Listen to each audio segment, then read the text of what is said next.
Hello, and welcome to Don't Evolve Me, the place like Ash Catcher Pikachu. We don't evolve, we just level up. Here with Pixelloose, to talk Pluribus. And if you already, are listening to the podcast, I'm doing this again for our video audience on YouTube. We're not really doing a typical episode where we go for what happens with questions. We're just freeballing Pluribus because we're 6 episodes in. The last one is HDP. Human, what is it? Human, I don't even know what it is. John Cena will explain. Dude, that was awesome. It was. Also, we're free balling, like no underwear, gym shorts on the basketball court, and you can't see anything because you know what? We're on video camera. No pants, baby. I don't think I could do that because it would just feel too off. I have to go all in or nothing, You should just show up at the pod. You don't have to take off your pants or anything. You just take off your shirt. It just be sitting, but have the camera positioned like just enough where you're like, is he naked? And then like shorts on or something, and then just like legs crossed and talk to the guests. I would be more comfortable that way than wearing a shirt with no pants because I feel like I would just be a small child with who lost his pants. Yeah. All right, Pluribus. I have a lot of thoughts on Pluribus. First I want to say I'm really digging this show. One, I didn't think Vince Gilligan, because I didn't really know about his X-File days that much. I knew Breaking Bad, I knew Better Call Saul. So when there was just we announced the show with Rhea Seehorn, they were like, it's, they had some of the marketing, but they didn't really reveal what it's about. They're like, just watch it. I was thinking maybe I knew he wasn't going to do a crime type of show, but I was thinking it was going to be more slice of life, that in or out, interroundings of humanity. And he did that in a way, but not in a way that I expected. And he released Pluribus, the show about a hive mind, Rick and Morty style. I don't know if you watched Rick and Morty, the episode, but it's very much this is the concept he went with, and I hope you watch Rick and Morty. He's like, I want to do a show on that. So I want to just dive into that further. Honestly, my reactions were, my buddy was like, you haven't watched this yet? We were down visiting them in St. Cloud, or Minneapolis, just right after the first episode of Weird. And I was like, no. And he just got a big smile on his face. He's like, we need to watch that tonight. So we start watching it, and I'm like, okay, this is different, okay, it is. It feels like Breaking Bad when you watch it, and you're like, because of some of the shots is very much like, oh yeah, it's got that aesthetic. And then when they get into the lab and she gets bit by the rat, I was like, it's a fucking zombie show. It is. I was literally just locked in, and I do think it is. I would actually say, if somebody said what it was, it's post-apocalyptic. Yeah, I'd say it's a modern day zombie show. It's not zombies, but it's similar. I would argue it's zombies that won. They still plan to infect the people that are, integrate the people that are. And as of this last episode, we can confirm they do consume human flesh. In a form of sorts. They do eat other humans. So, yes. I would say... Okay. It's not in the traditional sense. But it is, I would say it's they all act very similar, but more intelligent. Mm-hmm. Okay. So, me and you had a lot of discussions about this when we were talking. And me and you vastly differed on how we viewed the hive, the Pluribus. I don't really. Yeah, Pluribus means all of one type of thing. You and I had a different thing and this is kind of I've had this framed in a way that I haven't heard before, and that is, do you believe the hive mind is a collection of all these voices becoming one consciousness? But all the voices are there, or it's one consciousness with a billion memories. Whereas a billion people essentially died, and this one consciousness was born, but it has the memories of everybody else. And I think I know you land on the former where I land on the latter, whereas like I think that's just death. You're dead, but like a part of you lives, but it's like the memories of your memories live in this new entity. Whereas you're thinking like you kind of join in with everybody else Yeah, and I you don't get think it's everybody death. else's memories. Because if it was death, then I think the show was positing that they could go back to how they were.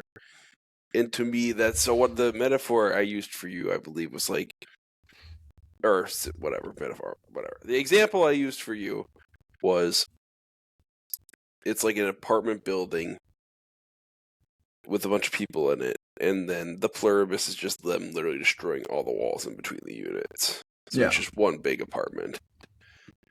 And so I would say is like those individuals still exist in those departments or in those apartments, but it's just that they don't care. Like it's not like your individual, because here's the thing is like your individual needs are met. It's kind of like yes, you sacrifice like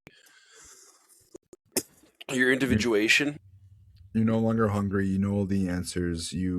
Everything is just there. Your when you need to rest, your body, your personage is able to go rest. It feels like a heaven of sorts.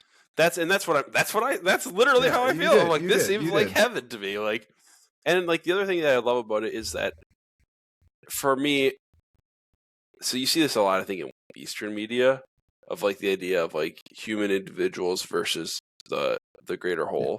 Oh yeah, I was gonna make that same point where the Pluribus feels like it's more Eastern culture, and if you notice, like all of the people who live in the Eastern cultures, they're all for it.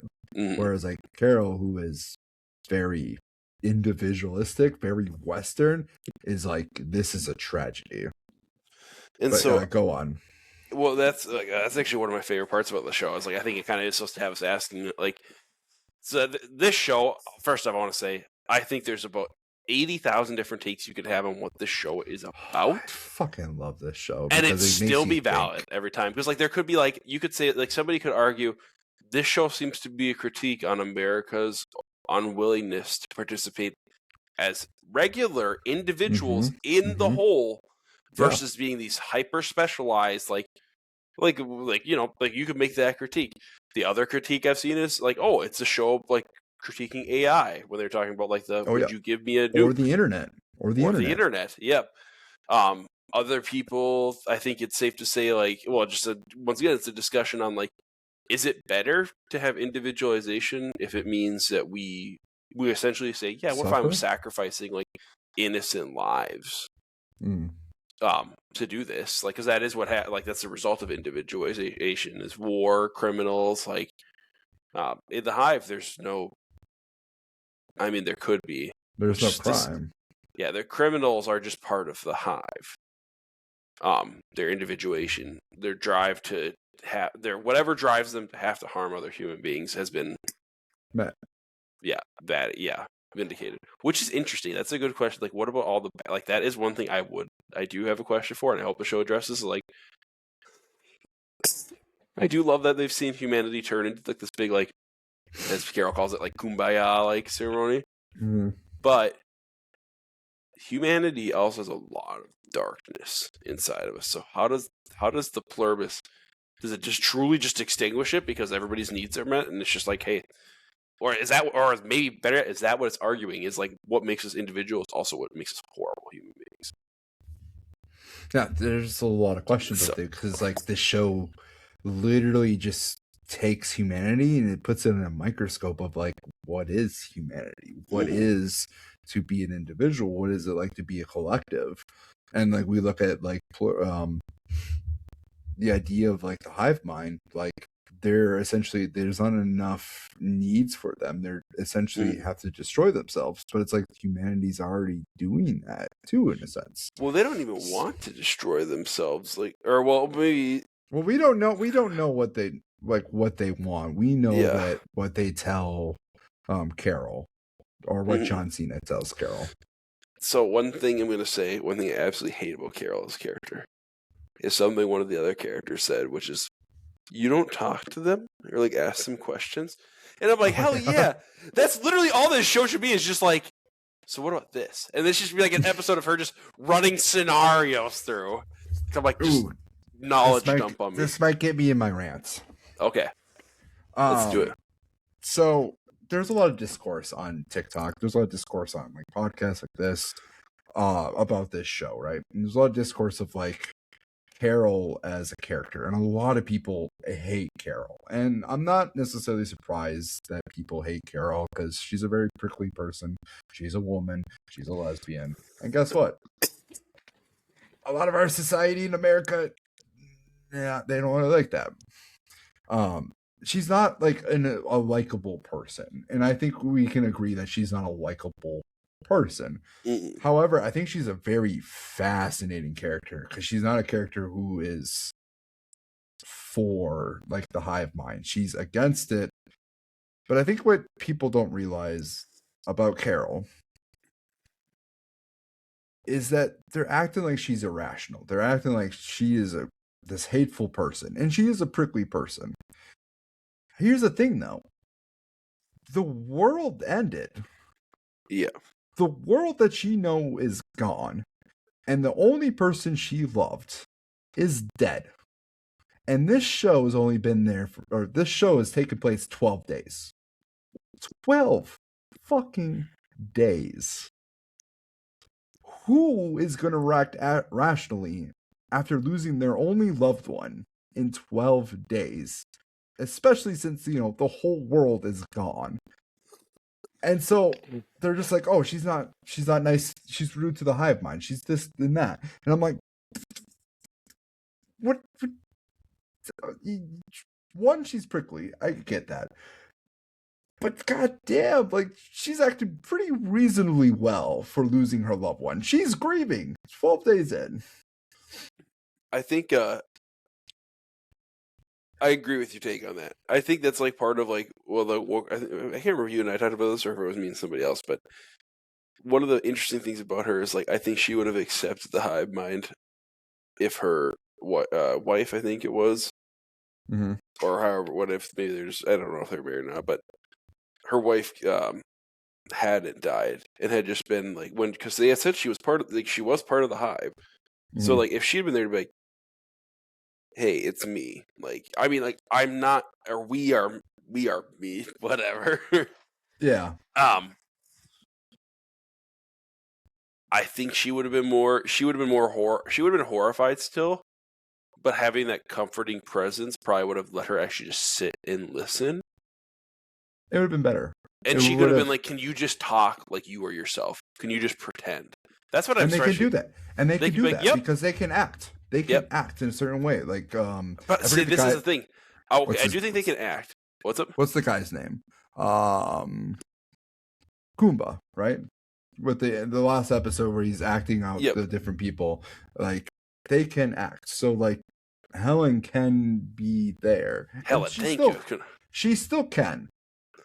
And I agree with you. Yeah, if Helen was still there, I think, like, I don't know if she would have joined, but I think she would have been more for the hive mind, which you see with like other characters. Their loved ones are there. They like, hey, I live with my family, even though the son can like perform heart surgery type of thing, and like lost all individuality. But the people hate Carol for like, because she's irrational. I'm like, who's fucking rational after losing their loved one? Yeah, true. Well, Like, one random thing I will say though is like, I don't think Helen's not dead though. Her body is dead, but she isn't dead. I mean, her personality and individuality isn't dead. Her individuality is dead, yes. Her personality's dead. I don't know if her personality, like, I think you're still, like, I think a part of your personality is still there. Like, it's hard to explain. It's not being shown. Okay, it's not being shown, right? But I do think they said she integrated. So to me, I'm like, oh, she's alive. Like, it's basically just cloud storage. All your brains just get dumped into cloud storage, and they just mix all the files up. And Kumba's right. Like, she should, and like, you're right too. Like, she should be asking a lot more questions. Yeah. I agree. I probably would too. But I also have two different states in this too, where I think of like, what would I do in this situation, right? if I this was like 5 years ago, I didn't have a family, I was single. Like I would probably be more like Kumba. And like we'll discuss like Kumba specifically, but I'd be like more exploring the world and like living it up a little bit. Whereas like now, if I lost my family, and I think you'd feel this too, like if you lose your significant other and family, like I would be fucking devastated and probably just as pissed off as Carol is. Yeah. Like I would be upset. So I don't know. I get Carol. She's prickly. I don't think I would like her in person if I ever met her. She probably wouldn't like me. She probably doesn't like most people. That being said, I don't know. Like, I understand where she's coming from. Yeah. I don't think she's coming from an illogical place. I do think, like... No. I think, see, here's my problem with Carol, actually. I do dislike Carol a lot, but it's because she's a narcissistic, manipulative person. Is she narcissistic? And that's nothing to do with grief. I would say she's narcissistic. She's literally acting like an abuser. Like look at how she treats the way she treats the hive mind. She isn't treating it like these innocent people. She's like literally like, oh, if you do this, it'll make me happy. I'm gonna actively try to fuck your shit up, but if you do it, I'll make me happy. Like, I want my store back how it was. Like, she understands these humans are being controlled underneath their, like, not of their own volition, but she's more than happy to oblige herself of their service. Though. I don't think like if you're people just okay. Here's my whole take. I don't think it's interesting that you say that she's a narcissist because I have another rant for people who defend Carol. Because people are defending Carol and they're using this argument that it's just like Skylar all over again. She's not Skylar.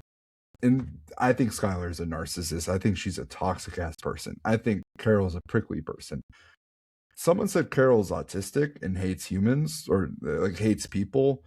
And I think that's a closer take than she's a narcissist. I do think like she's stuck on her she is stuck on her individuality, right? She does freak out. She's emotionally irregulated. That being said, the hive mind murdered her wife. They killed her. They didn't kill her. The disease, part of it killed her, but it's not them. It's not like the birth of the entity that is the hive mind killed her wife. But by that logic of a baby born and it kills its mother, you're saying that baby killed its mom, and it's like that's not the mother. We would say the mother died in childbirth. No. And I think that's more apropos. More akin it to like a virus taking over humanity, right? And like there was casualties. If that virus or that code wasn't there, her wife would be alive. True, but it's not. You also got to think. You also got to think through Carol's mind too. She sees it as her murderer. She's constantly living in a world where her murderer is there. I'm gonna play such a trap card on you right now. Okay, I'm gonna play such a trap card on you. You say Carol isn't a narcissist, but who wouldn't value their individualization more? A narcissist would never want to give up what makes them special. True, but that doesn't necessarily mean that she's. I'm not saying she's 100%, but also like this is such a. She does have narcissistic traits. I'm not going to disagree with it. So here's the other thing. Somebody said this, and I wish I was smart enough to have this like analogy myself. But they said they feel like they were talking. I was reading about the show, and so it was like I feel like Carol is like they want us to root for her, but she's like all Vincent Gilligan's other characters who are like these deeply flawed, kind of narcissistic people that have some good redeeming moment. He does make a lot of narcissistic that trope, and like I feel like that would be Skylar. Walter too. Walter's horribly like Walter too. And then, or like even Jimmy, like Saul, even he like he had like some moments where like he didn't want to play. He felt smart by playing against the role. Maybe not 100%, not 100%, but he did have an ego thing. Hold on. Not as bad as like Walter. Saul, I would say Saul's more ADHD than he is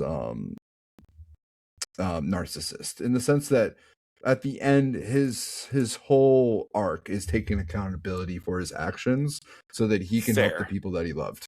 Fair. That is anti-narcissism. All right. That's a very good point. But my point remains of like, this is such a thing for him to do where it's like, I'm gonna make you root for this guy, but in reality, in real life, this would not be somebody you would be rooting for.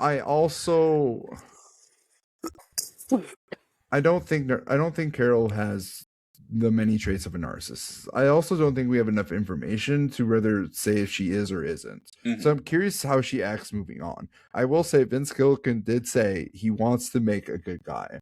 So I think he's doing a reverse Walter White here. I think he's giving us a person who is very unlikable.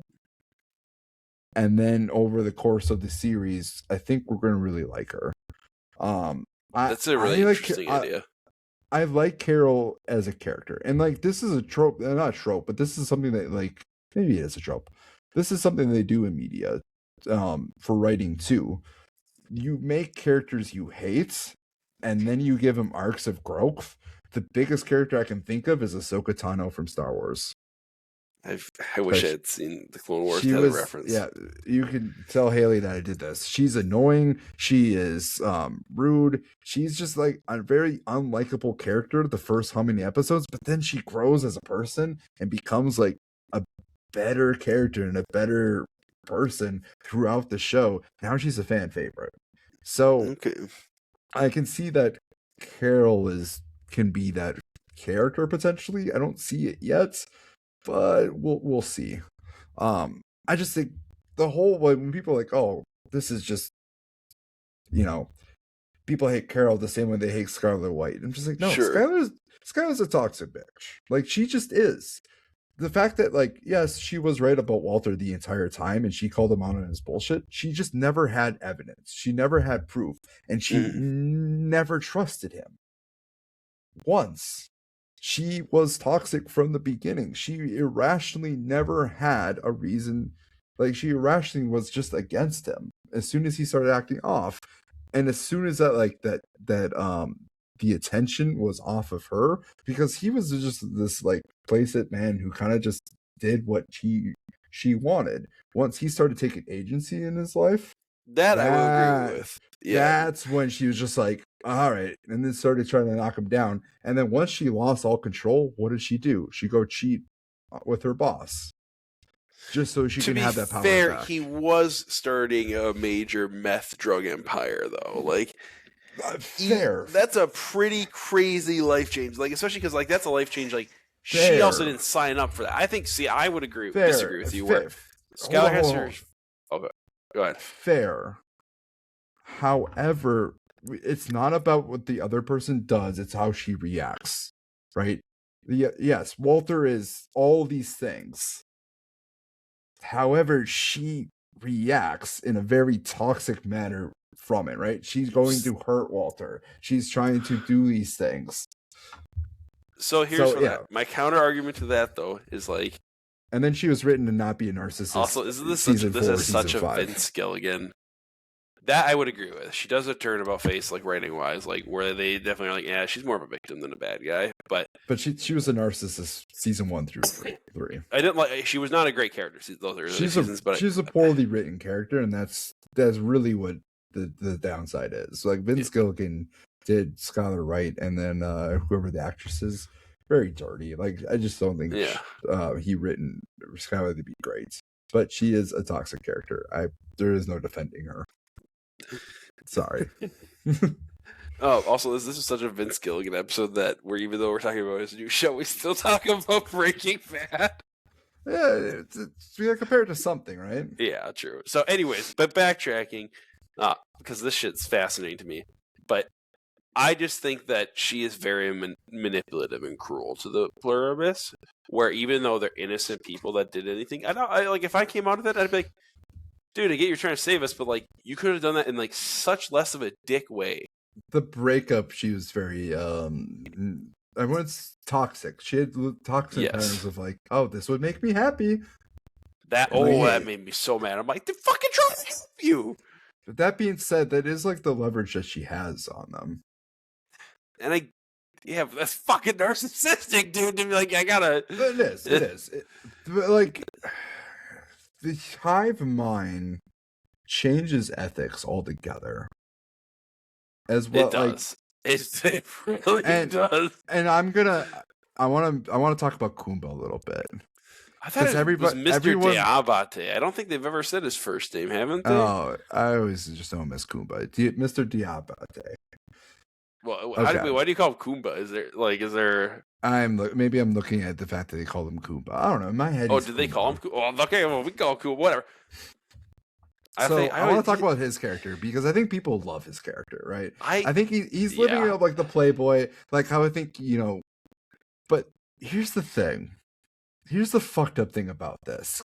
I think like Kumba's like something I would do like maybe year 4, 5, 10, 20, like into the hive mind. This dude's got a harem of women day one. Day fucking 1. Or maybe 2. And I'm just like, we don't like. This is wrong. Yeah, I like him, or I like his character, but almost like, God, you're creepy as fuck, dude. And it's weird because he asked like Carol for permission to have Zosha, and we didn't talk about Zosha yet.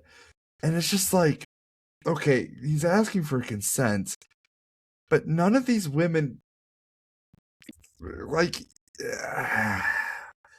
what's hard about the ethical nature about this too, which is why like I can see this for myself years down the road, right? If you have no other options, or like you have 12 other options of humans for like the dating aspect of it, right? Or the romantic side of things. This is like, right. I don't know. I know this is like heavy stuff. Like, what is ethical at this point, right? And like, if the hive mind's there to stay and they're giving consent, right? That's the weird thing. It's like the show is like explicitly telling us they gave consent. The show is trying to be like, they're not uncomfortable with this, and in the slightest. And like, it's weird because it doesn't feel exactly right. So yeah. So like for what Kumba's doing, I'm like, I can see this months down the road, right? Like, who's to argue that's ethical? But day fucking 1? My brother God, just went dude. for it. Like, okay. Like, I don't know how I feel about him, but also very baller to just be like, all right, Air Force One, I want it. I want the most famous plane in the world. Sick. He's like, hello. And I'm going to Las Vegas. That's where I want to be. Also, who the fuck is going to Las Vegas with no other people? Dude, okay, so actually, this is so random. So hear me out. I want to say this. Just like my pitch real quick. What would you, if you were, right now, you were in that situation, you're the Pluribus. You can do anything, ask anything, go anywhere. Like, what do you do? Right now. Oh! If like I was a human living in it. Yeah, if you were a human in this, like obviously, like, okay. And let's get past like the freaking the fuck out. Like you've accepted it. After the grieving, I've accepted it. However long, and I'm fully accepted into this world. Or it's 5 years ago, and I have an easier time accepting it. God, I would just see the world. I'd be asking all the questions. I'd be seeing the world. I'd be like going everywhere. I'd be doing all the things I would want to do that. Well, like, what would be like the very like? What do you think you'd be like? What would be your first like? If you could ask, like, either go anywhere in the world or like ask any question, like one specific question. Like, I gotta fucking know. I gotta fucking know. Is there actually cheese in the pizza pockets? Come on now. I would probably think of. Honestly, I don't know what would be first because I don't necessarily have like that thought in mind. I would just start asking random questions like, is there aliens? Did we ever find aliens? Are you an alien? Question. John F. Kennedy, who killed him? What's the story behind it? Like, how fucked up is humanity? Like, I'd be asking those type of questions. Like, I would like want to know everything. I would also hate knowing everything. So, and I'd probably be on a plane flying to somewhere that I've never been before. Maybe Europe, maybe, I don't know. I just want to see the world. I don't know where I would want to go. I probably want to eat all the different foods, but also they can't make it for you anymore. Food is drying up too. Yeah, that's that. Okay, so that's a really interesting point of this. Is like, I wonder how they're going to handle this. Like, I do have a theory. Can you set up a machine where I just press a button and it does all the things? They said no, they can't do that. What? They won't, or like they can't do. Well, I guess you could do that though. Like you Right, could, like, hey, they don't. They're not killing anybody. They're just making the machine. So I press a button and it just automatically does that. what they should do is something like that, where it's like, because like what I apparently they asked this or something. I don't know how this came up in the thread. There was like a thread or an asking question. They can't participate in any part of it because I think they said that in the show. They're like, they can't just make a machine that does it. Like they cannot participate in it at all. But they could make a machine that will do that, but needs to have this extra button part added on, and they can't do that. You can do that. They can even walk you through it. That's how they can get around it. And then, but yeah, once you press that, like, it's just going to kind of work forever. And we might need to come back and press it if it ever stops. Yeah. So, anyways. Another question I've had is, like, since Kumba or what Diabate, I'm butchering his last name. I don't know how they say it. I mean, it might be Kumba. He just hangs out with John Cena. Like, who would you just like have? Like, what celebrities would you just have around and just like want to hang out with? Now, I'm not overly into like celebrity culture, but there is some that I would be like, okay, it'd be cool around. Who would be a good hang? Ooh, that's a great question. See, the thing is, I would have to be like, yo, I know you're all part of one whole, but can you just like act like pretend to be like how you were before, just so I get an idea of what it would have been like? God, this might be a hot take, but I fucking think Tim Dillon would be so hilarious to hang out with. Tim Dillon, he's a interesting motherfucking comedian. I'll tell you that much. Okay. Very funny guy. I would probably pick him, or I think people would probably predict who I'm gonna like. People who really know me could probably predict the one person I would want to hang out with. Well, obviously it would be like, okay, well, I want to say this is obvious. Like, we're taking out like obviously my family could be with me, so like. Oh yeah. But yeah, celebrity culture. Celebrity culture. Okay, just want to make sure. Before people are like, this guy's a dick. You wouldn't even. There's one person I think I'd be pretty like, which is kind of ironic. If you like watch the shows that this person's been in, there's like one obvious one. And I'm like, here's if you can think of who it is. I feel like you should know. One person. I feel like I can't even think of like. What was it? I feel like friends of the show, Brandon and Donald would be able to name this one person. I'm loving friends of the show. I think that's a great phrase. I don't know. I can't think. I also can't think of like one for even for myself. Like I like Tim Dillon would be funny, but I'm sure I don't know who would it be. Donald Glover. That would be really cool. That would be really cool. I am just a fan of him, like in general. Like that's. I don't know if I would say man crush, but like if I had to name one, that's who I name. I just think he's a dope person. So he'd be my number one. After that, I don't know. John Cena would be dope. Just like after seeing him after Peacemaker and like watching him in interviews, I'm just like, honestly, I enjoy John Cena. Otherwise, I don't know. I would probably want to like hang out with different casts, from like different TV shows and like that would be in cool. that world. Like that would be cool. Community is one of my favorite shows. Donald Glover's in it, so like I would want Danny Putty as well. Troy and Abed in the morning. I would just do that on repeat like every 10 minutes. Wouldn't that get old though? Like I wouldn't want to see. I think. Well, yeah. Then like I can trade in like Parks and Rec crew, and you get the Office. Dude, I just want Jim Halpert to like get Dwight one more prank. Like just. I would say I would. Oh, sorry. This is what I was going to tell you real quickly. Did you see that Donald Glover? I think it's actually a real thing. Is making a boba tea shop. I wouldn't be surprised at this. It's point. like there's like a TikTok on it. I'll see if I can find it. But even if it's a bit, it's fucking funny as hell. Anyways, should we get into some? Should we get into some of the theories before we head out? Oh hell yeah! All right. So a couple of the theories. They said that they cannot infect Carol with the thing, even though they figured it out. They have to get her cells, right? That being said, in the show, she did, freeze her eggs. They said that? Oh, that's what in the show that was revealed information that Carol had her eggs frozen. When did they say that? I don't remember that. Episode 3. But they in the said beginning, she did not consent to giving away her things. Now they could lawyer her up and say like they need. Oh yeah, that's the lawyer aspect. They need consent to get her stem cells from her body. But if they find her cells, that would be question. We have Minosos, the guy from Paraguay with the radio. He found a certain frequency, and we know frequency is huge because that's how that virus was spread to Earth. And now he's on the way to Carol. His mom approached him.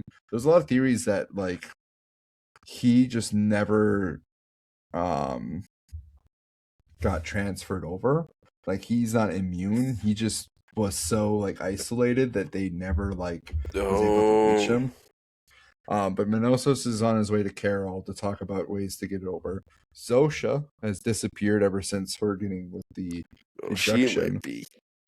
She might be a regular human now. This would be interesting. That's another theory. One of my questions that I have is like, who's the villain of this season? I think that's up to the viewer to decide. Like, I'm not going to say Pluribus feels like a force. And, like, of course, the hive mind, Pluribus, like, whatever we want to call it, is the force. It's maybe the ultimate villain in a sense. But it feels like there's got to be a human antagonist in the show. Carol, a lot of viewers view her that way against everybody else. But there's, like, she's supposed to be the hero on the rise. So who's the villain? Is it Kumba? I mean, I think it'd be either. It's kind of hard to say until we know. Minosos? I think it's Zosha? I think it's either. I can't pronounce his name. I think it's Zosha. No, Zosha would be interesting, but it's either. I think it could be Kumba. I do think it could be Kumba. That would be like because like he's kind of a friendly face, but you kind of already on the edge with him. So it's like, what's he gonna do to push it further? And the other thing is like. He is brazenly taking advantage of the Pluribus. Like he's Carol also brazenly for it and talks for them. Yeah, I would say there's a theory that he's also integrated already, but I have a different theory for him. What's your theory? He's a daywalker. Daywalker. He is integrated, but he has his own personality. Interesting. Because like a lot of people are like, oh, he's integrated. Like he's copying Carol. He's very pro hive, and he just the way he goes about it is very robotic. He, a lot of ways, acts like them. So I'm just like he almost comes across as a daywalker, whereas like he has the personality, but he's hooked up. Is he aware of it? I don't know. Yeah, like, this might be wrong. We'll see. Because like I would say, like my only gripe with it would be like when we saw him at the end of like the last episode is like him playing the part while she's not anywhere near him. That would be my counter because that wouldn't make a lot of sense to me otherwise. But at least with him being not aware, like I don't know. I'm trying to think of some other. Okay, I have 2 questions, and then if you have any other like bigger talks. Okay. Is the hive mind human evolution, or is it an invasion plan? Both. I think it's evolution necessitated by the invasion plan, or I should say rather like encouraged by the invasion. They don't have an answer to them dying off. Which part? What do you mean? So like if you think about it, right? They're essentially heading in 10 years starving the planet. Yeah. Like a lot of them are going to die. Is that not grounds for an invasion? Like if an alien species wanted to take over a planet. That's true. Could you not just send that message they kill themselves, and then 10, 15 years, you take over a very weak species. I mean, that could be the case too. I guess And it's hard to say. If it on its face as it is right now, I can't answer without if I could theorize if there's straight up aliens show up, but I feel like that's a little too out there. I don't think they'll ever show up, but it's just a question that I have. But I do think. And then, go ahead. Oh, and then I have like one final question, but like I want you to finish your thought. I was just gonna say, like, I do think it's like it's still human evolution. I do think it is very much so. Like, I feel like that would be the most natural step for humanity. Like, we're literally in, like I'm saying, in reality too. Like, we are the apex predator. And what does an apex predator do when it just there's nothing for it to go against? You start fighting each other, so then it's like evolution. Like, that's not good. You can't be like killing each other. Like, I think it's like, I think of like other species that have like group think together, and I also just think of online where a lot of us have the same idea. I think of fantasy football. We all have the same, like, who we want to start, who we want to bench. Like, it's all the same on TikTok. Right? We're all copying each other, and like psychology also like iterates the fact that we often copy each other, even though we're not. That like the authority isn't correct. Like if three people choose like what line is longer, which one's shorter, and they're like, hey, pick the longer line, and they pick the shortest one, like people are prone to follow the other individuals. So if three people pick it incorrectly, the fourth one's gonna pick it incorrectly, even though they're clearly wrong.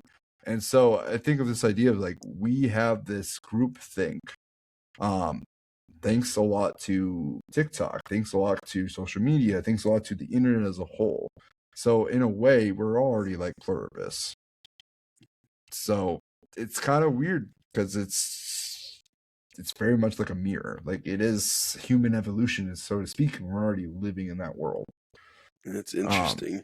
All right, last question. What catch are we missing? I've been trying to find one, dude.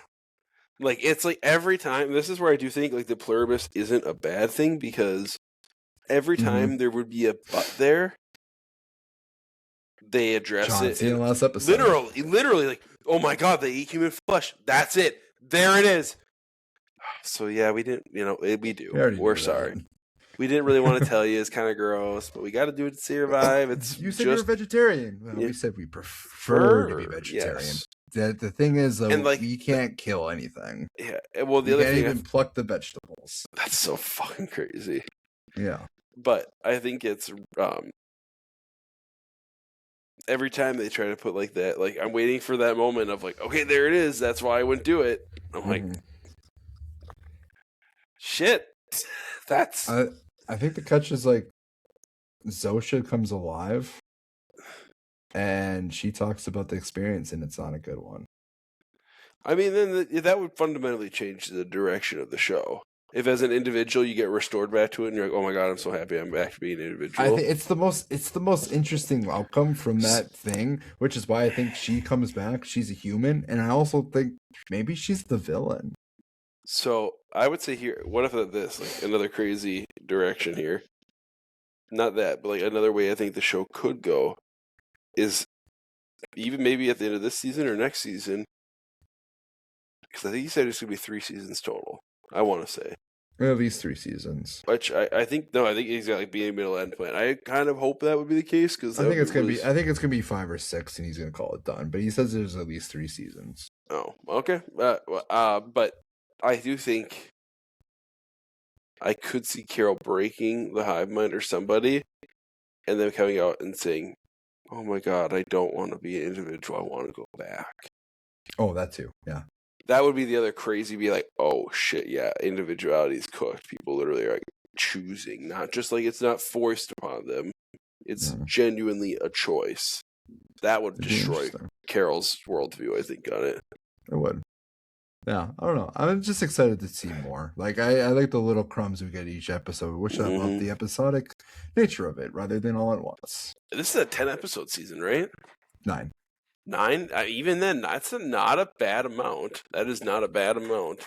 It's solid. I always like the 10 rather than the 8 because I feel like 8's not enough. 8. That's why, like, as long as it's more than 8, like even 9 It's more than is 6. substantial. It's more than 6.